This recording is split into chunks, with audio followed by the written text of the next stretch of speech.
ભુજમાં ગટરની સમસ્યા ઉગ્ર બની, પોલીસ હેડક્વાર્ટર સુધી પહોંચ્યો ગટરના પાણીનો કહેર। ભુજ શહેરમાં ગટરની સમસ્યાએ હવે ગંભીર સ્વરૂપ ધારણ કરી લીધું છે। શહેરના વિવિધ વિસ્તારોમાં ગટરના પાણીના મુદ્દાઓનો ઉકેલ હજુ સુધી મળી શક્યો નથી અને હવે આ સમસ્યા ભુજ પોલીસ હેડક્વાર્ટર સુધી પહોંચતા ભારે અસંતોષ ફેલાયો છે। પોલીસ હેડક્વાર્ટર્સના મુખ્ય ગેટ પર ગટરના પાણીના કારણે ત્યાંથી અવરજવર કરવું મુશ્કેલ બન્યું છે। આ સ્થિતિમાં પોલીસ અધિકારીઓ અને કર્મચારીઓ પણ મુશ્કેલીનો સામનો કરી રહ્યા છે।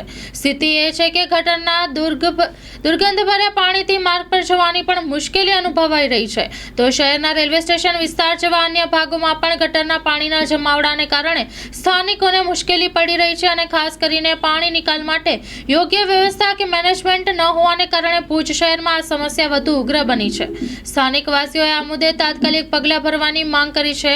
તેમનું કહેવું છે કે ગટરના પાણીના જમાવડાને કારણે સ્વચ્છતાના દાવાઓ ફ્લોપ થયા હોય તેવા ચિત્ર બહાર આવી ગયા છે। આ સમસ્યાની આરોગ્ય પર પણ ગંભીર અસર પડી શકે છે। ભુજના નગરપાલિકા અધિકારીઓએ આ અંગે આશ્વાસન આપ્યું છે કે ગટરની સમસ્યાને ઉકેલવા તાકીદે પગલાં ભરવામાં આવશે। જો કે સમસ્યામાંથી ઉઘરાવાના કામ ક્યારે શરૂ થાય છે અને જનતાને રાહત મળે છે કે નહીં તે જોવાનું રહ્યું બાકી। હવે ભુજ ગટરના પાણીથી ત્રાહિમામ પોકારી રહ્યું છે। Story report by Karan Vaghela, Bhuj.